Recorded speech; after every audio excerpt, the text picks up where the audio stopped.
बिस्मिल्लाहिर्रहमानिर्रहीम। अस्सलामुअलैकुम dear students and dear viewers. First year के टॉपिक जनरल के एमसीक्यू से रिलेटेड आज ये हमारा अल्हम्दुलिल्लाह 7th वीडियो लेक्चर है और ओवरऑल इसी टॉपिक से रिलेटेड हमारा 14th वीडियो लेक्चर है जो इस वक्त हम अपलोड करने के लिए जा रहे हैं। स्टूडेंट्स ये बताइएगा कि आज जो हमें एमसीक्यूज़ पढ़नी है वो कहाँ से कहाँ तक पढ़नी है।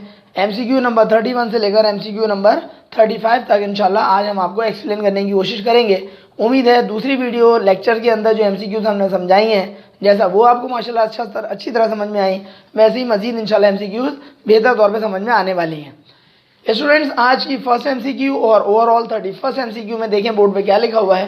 Purchase account is, purchase account क्या होता है। 4 ऑप्शन आपके सामने बोर्ड पर नज़र आ रहे हैं। बारी बारी खुद ट्राई करने की कोशिश करें, इससे पहले कि मैं बताऊं आप ट्राई करने की कोशिश करें। पहला ऑप्शन है आपके पास एन एसेट अकाउंट। क्या परचेज अकाउंट आपका एसेट अकाउंट होता है? पहली बात। दूसरा ऑप्शन है a liability account, liability account होता है। थर्ड ऑप्शन है आपके पास an expense account, expense account है। Fourth and last one is a revenue account, revenue account है। इससे कबल कि हम इन एमसीक्यूज़ के ऊपर जो ऑप्शंस हैं उनके ऊपर बात करें, पहले हमें बात करनी चाहिए कि परचेज अकाउंट से मुराद क्या है। परचेज अकाउंट याद रखिएगा स्टूडेंट्स कि जब भी आप मर्चेंडाइज परचेज करते हैं, जब भी आप मर्चेंडाइज का दूसरा नाम स्टॉक है, उसी का एक नाम और भी है गुड्स, उसी को उर्दू में कहा जाता है सामान्य तिजारत। सामान्य तिजारत से क्या मुराद होती है स्टूडेंट्स? हर वो चीज़ सामान्य तिजारत कहलाती है जिसको इस नीयत, इस इरादे से आप परचेज करें कि फ्यूचर में आप उसको बेचेंगे, आगे जाकर उसको बेचेंगे। अगर आप किसी भी चीज़ को ख़रीदते हैं इस नीयत या इरादे से कि आगे जाके आप फ़रोख्त करेंगे, बेचेंगे, तो वो चीज़ जो आपने परचेज़ की है वो अकाउंटिंग की ज़बान में कहलाती है मर्चेंडाइज़। और मर्चेंडाइज़ को जब अपने पास आप रिकॉर्ड करते हैं, जर्नल एंट्री के अंदर अपने पास दर्ज करते हैं, लिखते हैं, तो किस नाम से रिकॉर्ड करते हैं? परचेज अकाउंट के नाम से रिकॉर्ड करते हैं। और ये बात भी याद रखिएगा कि परचेजेस अकाउंट जो होता है वो सिर्फ और सिर्फ एक ही ज़ाहिर सी बात है, हर अकाउंट की एक ही नेचर होती है। तो परचेज अकाउंट की जो नेचर है वो क्या होती है? एक्सपेंस अकाउंट होता है। अब अगर हम देखते हैं कि चारों ऑप्शंस में क्या एक्सपेंस अकाउंट मौजूद है। पहला कहते हैं एन एसेट अकाउंट, तो परचेज अकाउंट एसेट अकाउंट तो होता नहीं है, पहला ऑप्शन गलत हो गया। सेकंड है आपके पास लायबिलिटी अकाउंट, लायबिलिटी का मतलब होता है जिम्मेदारी, और जिम्मेदारी से कोई लेना देना नहीं है। थर्ड है आपके पास एक्सपेंस अकाउंट, लिहाजा जो हमारे पास थर्ड ऑप्शन है वो सही है, जवाब एक्सपेंस अकाउंट होता है। और चौथा ऑप्शन है आपके पास रेवेन्यू अकाउंट, तो रेवेन्यू से भी कोई लेना देना नहीं है। याद रखिएगा स्टूडेंट्स कि अगर परचेज अकाउंट है तो वो एक्सपेंस अकाउंट होता है। फ़र्ज़ करिए यहाँ पे लिखा होता है सेल्स अकाउंट, तो सेल्स अकाउंट आप अच्छी तरह समझते हैं कि वो रेवेन्यू अकाउंट होता है। फिलहाल जो परचेज अकाउंट है वो दरअसल एक्सपेंस अकाउंट है। ये पहली बात तो आपको अच्छी तरह समझ में आ जानी चाहिए। दूसरा ऑप्शन देखते हैं, दूसरी एमसीक्यू देखते हैं, उसके अंदर क्या कहा जा रहा है। The act of recording, act कहते हैं अमल को, ऑफ रिकॉर्डिंग रिकॉर्ड करने का जो अमल है, आ ट्रांजैक्शन किसी भी ट्रांजैक्शन को, इन जनरल में इज़ डैश। 4 ऑप्शन आपको फिर वो दे रहा है। सबसे पहली बात तो ये है कि क्या आपको ये बात अच्छी तरह से पता है और यकीनन पता होनी चाहिए कि जनरल के अंदर मुख्तलिफ ट्रांजैक्शन को आप क्या करते हैं? रिकॉर्ड करते हैं। याद रखिएगा जनरल में मुख्तलिफ ट्रांजैक्शंस को रिकॉर्ड करने का जो तरीक़ेकार है, जो प्रोसीजर है, वो यकीनन आपको अब तक पता चल चुका होगा इंशाअल्लाह ताला हमारी मुख्तलिफ वीडियो लेक्चर्स के ज़रिए। और अलग से अगर आप स्टडी कर रहे हैं तो अलग से भी आपको पता ही होगा कि जो जनरल का फॉर्मेट है वो क्या है स्टूडेंट्स? डेट है, पर्टिकुलर्स है, पोस्ट रेफरेंस है, डेबिट है और क्रेडिट है। इस पूरे फॉर्मेट के मुताबिक हम सवाल को सॉल्व करते हैं। अब तक अल्हम्दुलिल्लाह कई सवाल आपको सॉल्व करके भी दिखाए। तो अब यहाँ पे क्या कह रहे हैं? The act of recording, recording का जो तरीक़ाकार है, जो अमल है, किस चीज़ को रिकॉर्डिंग कर रहे हैं? ट्रांजैक्शन को। कहाँ पर कर रहे हैं? जनरल में। वो क्या कहलाता है? 4 ऑप्शन आपके सामने हैं, देखते हैं आप सही जवाब देते हैं या नहीं। नंबर 1 कहता है पोस्टिंग, नंबर 2 आपसे कहता है नरेशन, नंबर 3 आपसे कहता है क्लोजिंग, और फोर्थ और लास्ट कहता है आपसे जर्नलाइजिंग। ये बात याद रखिएगा स्टूडेंट्स, पोस्टिंग क्या चीज़ होती है?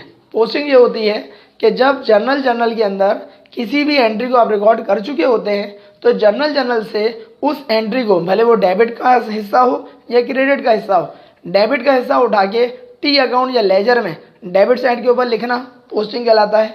या जनरल एंट्री के अंदर अगर किसी हिस्से को आपने क्रेडिट किया हुआ है, किसी पार्ट को आपने क्रेडिट किया है, तो क्रेडिट से उठा के टी अकाउंट में या लेजर में क्रेडिट साइड के ऊपर लिखना, दर्ज करना, वो पोस्टिंग कहलाता है। इसका मतलब ये हुआ पोस्टिंग वाला ऑप्शन तो आपका गलत हो गया, क्योंकि पोस्टिंग का ताल्लुक किससे आ जाएगा? जनरल लेजर से हो जाएगा, जो इंशाल्लाह जनरल के बाद हमारा तीसरा चैप्टर होगा।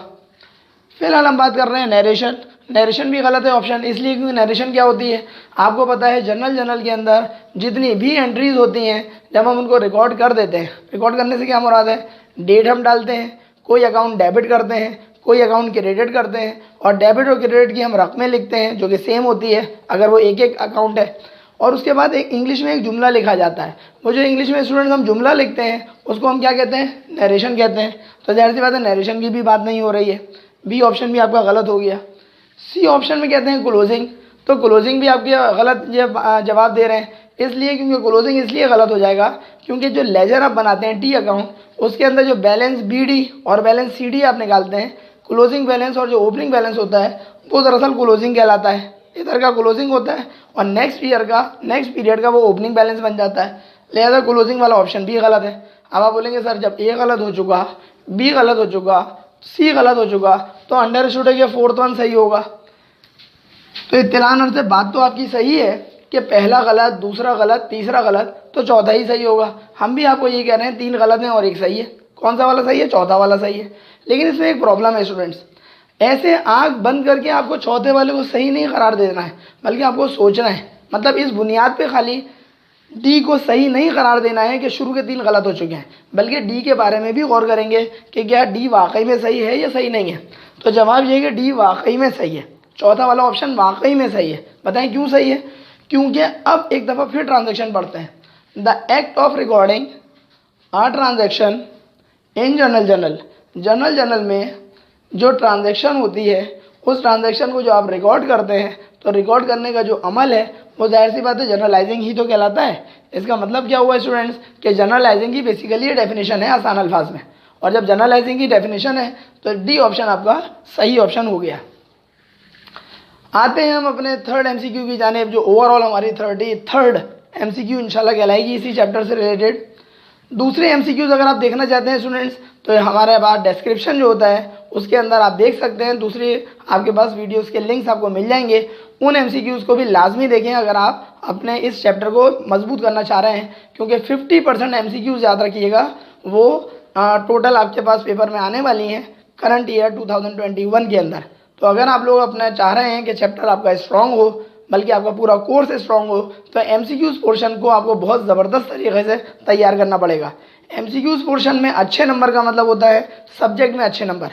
क्यों, क्योंकि अगर 100 नंबर का पेपर है और 50% एमसीक्यूज हैं, तो इसका मतलब हुआ 50% नंबर तो खाली आपको सही जवाब देने की सूरत में मिल जाएंगे। और अगर आपके एमसीक्यूज पोर्शन ख़राब हो जाता है खुदा न खास्ता, तो ये बात याद रखिएगा आपके ओवरऑल पेपर में भी नंबर या रिजल्ट आपका अच्छा नहीं आने वाला है, बल्कि यकीनन ख़राब आने वाला है। लिहाजा एमसीक्यूज आपको बहुत भरपूर तरीके से तैयारी करनी चाहिए। बताएं थर्ड एमसीक्यू में क्या कह रहे हैं, कैश विड्रॉन, कैश निकाला जा रहा है। कौन निकाल रहा है, बाय प्रोपराइटर। प्रोपराइटर कौन होता है, ओनर होता है, मालिक होता है कारोबार का। कारोबार के मालिक साहब जो हैं वो कैश क्या कर रहे हैं, विड्रॉ कर रहे हैं, निकाल रहे हैं। आगे पढ़ते हैं, फॉर हिज पर्सनल यूज़। पहले भी मैं आपको समझा चुका हूँ ये बात, पर्सनल यूज़ को ही आप प्राइवेट यूज़ भी कहते हैं। प्राइवेट यूज़ का मतलब ज़ाती इस्तेमाल के लिए कोई चीज़ निकाली जा रही है, उसी का एक नाम और है पर्सनल यूज़। पर्सनल यूज़ बोलें, प्राइवेट यूज़ बोलें, सबका एक ही मतलब है, इज़ कॉल्ड। क्या कह रहा है, कह रहा है अगर ओनर कुछ कैश विड्रॉ कर ले, कुछ कैश निकाल ले कारोबार में से, किस मकसद के लिए, अपने ज़ाती इस्तेमाल के लिए, तो उसको क्या कहा जाएगा। इस बात को पहले समझ लीजिए अच्छी तरह से। जैसे आपकी ऑफिस की दराज होती है, ऑफिस की दराज में से आपने कुछ कैश निकाल लिया, भले 1 रुपया निकाला हो या 1 लाख रुपया निकाला हो, रकम से कोई ताल्लुक़ नहीं है कि रकम कितनी बड़ी है। 1 रुपया निकालें, 10 रुपये निकालें, 1000 रुपये निकालें, 1 लाख रुपये निकालें, कितना ही क्यों ना निकालें, अगर आप अपने ज़ाती मकासद के लिए ओनर उस रकम को निकाल रहा है, याद रखिएगा उसको हम इन 4 ऑप्शन में से क्या बोलेंगे। पहला ऑप्शन गिफ्ट। गिफ्ट का मतलब होता है तोहफ़ा, और तोहफ़ा आप अपने आप को तो कभी देते नहीं हैं, लिहाजा गिफ्ट वाला ऑप्शन बिल्कुल गलत हो गया। सेकंड ऑप्शन कहते हैं ड्राइंग्स। ड्राइंग्स का मतलब क्या होता है, याद रखिएगा अगर ओनर पर्सनल यूज़ के लिए एक सुई, एक निडल भी घर लेकर चला जाता है तो वो ड्राइंग से ज़ुमरे में आता है। तो क्या ओनर ने ज़ाती इस्तेमाल के लिए, पर्सनल यूज़ के लिए कुछ पैसा निकाला है, अगर निकाला है तो याद रखिएगा सही ऑप्शन हो जाएगा ड्राइंग्स। ड्राइंग जो होता है वो क्या होता है, पर्सनल यूज़ या दूसरे अल्फाज में प्राइवेट यूज़ के लिए ओनर अपने कारोबार से कोई भी चीज़ निकाल लेता है। फ़र्ज़ करें कुर्सियाँ मौजूद हैं अल्हम्दुलिल्लाह हमारे इंस्टीट्यूट में, द लर्निंग पॉइंट में। फ़र्ज़ करें मेरी रिहाइश कहीं और होती, रिहाइश मेरी अल्हम्दुलिल्लाह यहीं है, अपने इंस्टीट्यूट यहीं पर हमने अपने सेंटर में खोला हुआ है, अपने रिहाइश पे खोला हुआ है। फ़र्ज़ करें मेरी रिहाइश कहीं और होती और जनाब अली कोचिंग सेंटर मेरा कहीं और होता, और मैं अपने ज़ाती इस्तेमाल के लिए कोई कुर्सी, मेज़ या सेवर या पंखा, कोई भी चीज़ उठा के मैं घर ले जाता अपने घर जहाँ मैं रहता हूँ। तो फिर ऐसी सूरत में क्या ये मेरे लिए ड्राइंग्स कहलाएगा? जवाब है जी हाँ, ये मेरे लिए ड्राइंग्स कहलाएगा। ड्राइंग क्यों कहलाएगा? क्योंकि ये सेवर हमने अपने इंस्टीट्यूट के लिए परचेज़ किया है। ये सेवर हम ज़ाती इस्तेमाल के लिए परचेज़ नहीं किया। ये कुर्सी हमने अपने ज़ाती इस्तेमाल के लिए परचेज़ नहीं करी। कुर्सी हमने ख़रीदी है इंस्टीट्यूट के लिए। लिहाजा अगर ओनर ज़ाती इस्तेमाल के लिए 1 रुपए की भी चीज़ अगर घर ले जाता है तो याद रखिएगा उसको हम बोलते हैं ड्राइंग्स। किस ज़बान में? अकाउंटिंग की ज़बान में। तो लिहाजा गिफ्ट गलत हो गया, ड्राइंग सही हो गया। इन्वेस्टमेंट तो ज़ाहिर सी बात है इसका रिवर्स काम होता है। इन्वेस्टमेंट का मतलब होता है ओनर अपने कारोबार में कुछ पैसा लगा रहा है या कोई किसी भी किस्म का कोई फिक्स एसेट है या करंट एसेट है वो लेकर आ रहा है।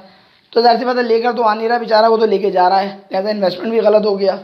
चौथे ऑप्शन में कहते हैं नन ऑफ दीज, इनमें से कोई जवाब सही नहीं है। तो ये जवाब भी इनका गलत होगा क्योंकि कोई एक जवाब तो सही है। और कौन सा जवाब सही है? फिलहाल b for boy, b answer आपका, बी आंसर सही है। नेक्स्ट एमसीक्यू है एमसीक्यू नंबर 34। एडिशनल इन्वेस्टमेंट, मालिक अपने कारोबार के अंदर मज़ीद इन्वेस्टमेंट कर रहा है, मज़ीद सरमायाकारी कर रहा है। बाय द प्रोपराइटर, प्रोपराइटर ने यानी कि ओनर ने, विल रिजल्ट इन, नतीजतन उसका क्या आउटपुट आएगा वो आपको बताना है। पहली बात ये बताएं कि क्या मैं कह सकता हूँ 34th एमसीक्यू जस्ट रिवर्स है 33rd एमसीक्यू की? तो आप बोलेंगे जी हाँ ऐसा ही है। क्यों? क्योंकि 33rd एमसीक्यू के अंदर क्या हो रहा है, ओनर ने अपने ज़ाती इस्तेमाल के लिए कुछ कैश विड्रॉ कर लिया, यानी कि कारोबार से निकाल के ले गया। 34th में क्या हो रहा है, ओनर अपने कारोबार के अंदर कुछ इन्वेस्टमेंट कर रहा है। इन्वेस्टमेंट का मतलब होता है अपने कारोबार में कोई चीज़ लेकर आ गया। जब वो कोई चीज़ लेकर आ गया, भले वो कैश की सूरत में हो या किसी भी किस्म के दूसरे एसेट की सूरत में हो, दोनों सूरतों में उसके कारोबार के अंदर जो उसका हक है, उसका जो राइट है ओनर का, वो बढ़ जाएगा। और जब वो बढ़ जाएगा तो आप इसको बोलते हैं कैपिटल में इजाफा हो जाएगा। कैपिटल में अगर इजाफा हो जाएगा तो ये कहलाएगा इंक्रीज इन कैपिटल, सरमाया उसका बढ़ रहा है, सरमाया उसका बढ़ जाएगा। सेकंड ऑप्शन है डिक्रीज इन कैपिटल, ज़ाहिर सी बात है कैपिटल में कमी तो नहीं होगी। कैपिटल में कमी आप सेकंड 33rd वाले में कह सकते हैं कि ड्राइंग्स जो है, ड्राइंग्स होने की वजह से कैपिटल कम हो जाता है, लेकिन 34th एमसीक्यू में डिक्रीज इन कैपिटल तो नहीं होता हुआ नज़र आ रहा है, गलत है क्योंकि मालिक ने कारोबार में इन्वेस्टमेंट की है। थर्ड ऑप्शन कहते हैं ड्राइंग्स, ये भी गलत कह रहे हैं क्योंकि कारोबार के अंदर ओनर अगर इन्वेस्टमेंट करता है तो इन्वेस्टमेंट की वजह से उसको आप ड्राइंग्स नहीं कहते हैं बल्कि आप कहते हैं कैपिटल में इजाफा है, क्योंकि ए ऑप्शन सही है। चौथे ऑप्शन में कहते हैं नन ऑफ दीज, इनमें से कोई भी सही नहीं है, तो ज़ाहिर सी बात है ये बात भी वो गलत कह रहे हैं। आज की हमारी इस वीडियो लेक्चर की लास्ट एमसीक्यू जो कि एमसीक्यू नंबर 35 है, देखें क्या कहते हैं। Which of the following account, इनमें से कौन सा वाला अकाउंट जो है नॉर्मली है, जो आमतौर पर रखता है क्रेडिट बैलेंस। ये बात याद रखिएगा, इससे मिलती जुलती एमसीक्यू पहले भी आ चुकी है। आपको बेसिक बात, ये बात क्लियर होनी चाहिए कि कौन कौन से अकाउंट का नॉर्मल बैलेंस होता है और कौन कौन से अकाउंट का नॉर्मल बैलेंस जो है वो क्रेडिट में होता है, कौन कौन से अकाउंट का नॉर्मल बैलेंस डेबिट में होता है। ये बात आपको अच्छी तरह से पता होनी चाहिए।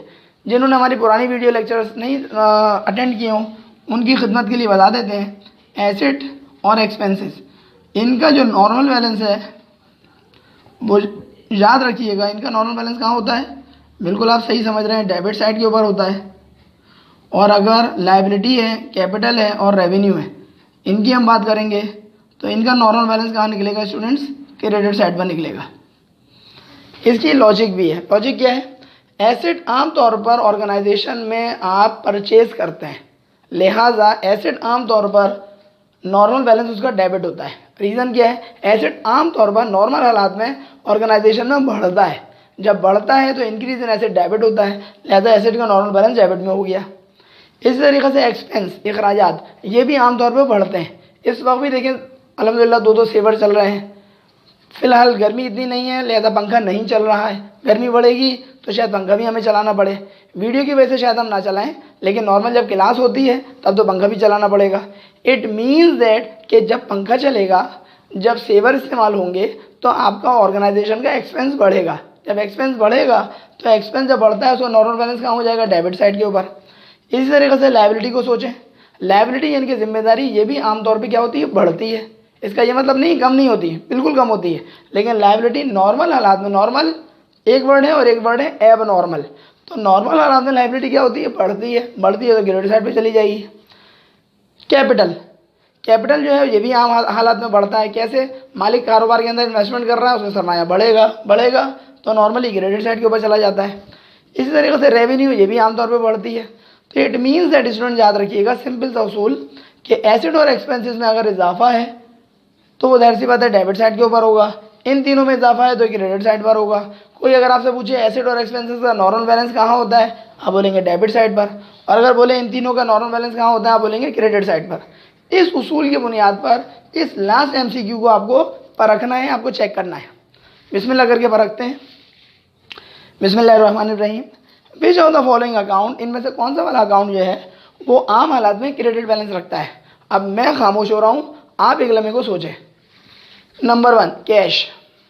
अब बोले आपने तो कहा था खामोश हो रहे हैं, फर्जी तौर पर समझे। कैश का मतलब होता है एसेट अकाउंट। कैश अगर एसेट है तो बताएं एसेट का नॉर्मल बैलेंस कहाँ होता है, डेबिट। आपसे पूछा क्या जा रहा है, आपसे पूछा जा रहा है क्रेडिट के बारे में, लिहाजा कैश तो जाहिर सी बात है एसेट अकाउंट है और एसेट अकाउंट का नॉर्मल बैलेंस कहाँ निकलेगा, डेबिट पर। लिहाजा ए ऑप्शन तो गलत हो गया। सेकंड ऑप्शन आपके पास क्या मौजूद है स्टूडेंट्स, सेकंड ऑप्शन है परचेजेस। परचेजेस क्या होता है स्टूडेंट्स, परचेजेस का मतलब होता है एक्सपेंस अकाउंट, और अगर परचेजेस एक्सपेंस अकाउंट होता है तो इसका भी नॉर्मल बैलेंस कहाँ निकलता है, डेबिट। लिहाजा बी ऑप्शन भी आपके पास गलत हो गया। सी ऑप्शन की तरफ जाते हैं। सी ऑप्शन कहते हैं इंश्योरेंस एक्सपेंस, नाम में ही उसका एक्सपेंस आ रहा है, तो जब एक्सपेंस नाम में आ रहा है तो बताइएगा एक्सपेंस का नॉर्मल बैलेंस क्या होता है, वो भी डेबिट में होता है। अब हम जाते हैं लास्ट एमसीक्यू की तरफ, लास्ट ऑप्शन की तरफ, purchase discount. Purchase discount basically क्या होता है, परचेज डिस्काउंट स्टूडेंट्स होता है परचेजेस का कॉन्ट्रा अकाउंट।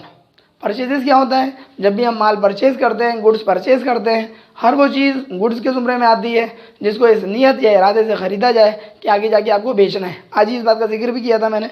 तो जब भी परचेजेस अकाउंट की हम बात करेंगे, परचेजेस की नेचर क्या होती है, एक्सपेंस। एक्सपेंस का नॉर्मल बैलेंस होता है डेबिट पर। लेकिन बी केयरफुल, यहाँ पे परचेजेस नहीं लिखा हुआ है, परचेज डिस्काउंट लिखा हुआ है। और परचेज डिस्काउंट का मतलब ये होता है कि ये परचेजेस का कैसा अकाउंट है, कॉन्ट्रा। कॉन्ट्रा कहते हैं उलट, रिवर्स। तो बताएं परचेजेस अकाउंट अगर होता तो उसका नॉर्मल बैलेंस निकलता है डेबिट पर क्योंकि एक्सपेंस अकाउंट है। लेकिन परचेज डिस्काउंट अगर निकलेगा तो परचेज डिस्काउंट परचेजेस का उलट अकाउंट है। परचेजेस खुद कहाँ होता है स्टूडेंट्स, डेबिट साइड पर। परचेज डिस्काउंट कहाँ होगा, परचेजेस का चूंकि रिवर्स अकाउंट है, कॉन्ट्रा अकाउंट है, लिहाजा ये निकलेगा क्रेडिट साइड पर। लिहाजा सही ऑप्शन आ जाएगा हमारे पास डी। हम भी तो यही कह रहे हैं, 3 गलत और 1 सही। चेक करते हैं क्या ये बात 3 गलत और 1 सही है या नहीं है। चेक करते हैं। ए गलत, हम कह रहे हैं ए गलत, बी गलत, बी गलत, सी गलत, सी गलत। तो हम भी तो यही कह रहे हैं कि 3 गलत हैं और चौथा वाला सही है। चौथा वाला क्या देखें सही है, बिल्कुल सही है, इत्तेफाक से चौथा वाला सही है और सही ही है। हम भी यही कह रहे हैं चौथा वाला सही है। उम्मीद है स्टूडेंट्स आपको हमारे आज की वीडियो लेक्चर बहुत अच्छे तरीके से समझ में आई होगी। जिस तरह हमारी पुरानी वीडियो लेक्चर्स आपको पसंद आई और आप माशाल्लाह से शेयरिंग भी कर रहे हैं, तो काइंडली हमारे इस वीडियो लेक्चर को भी ज़रूर शेयर करवाइएगा और लाइक और कमेंट करना तो बिल्कुल ना भूलें। ये बात याद रखिएगा। चैनल अब तक अगर सब्सक्राइब नहीं किया तो इंग्लिश का एक जुमला कहा जाता है, इट्स नेवर टू लेट। क्या मतलब स्टूडेंट्स, का मतलब है कि अभी बहुत ज़्यादा ताख़ीर नहीं हुई है, अभी भी गाड़ी चल रही है, गाड़ी में बस सवार हो जाएं। क्या मतलब, सब्सक्राइब नहीं किया तो अभी तक अपना चैनल नहीं किया कर सके हो, अब कर ले। और वीडियो लेक्चर को लाजमी तौर पर शेयर ज़रूर करवाएं। अगले वीडियो लेक्चर तक के लिए अपने टीचर सर अली अहमद को इजाज़त दीजिए। अपना बहुत ख्याल रखिएगा। अस्सलामु अलैकुम।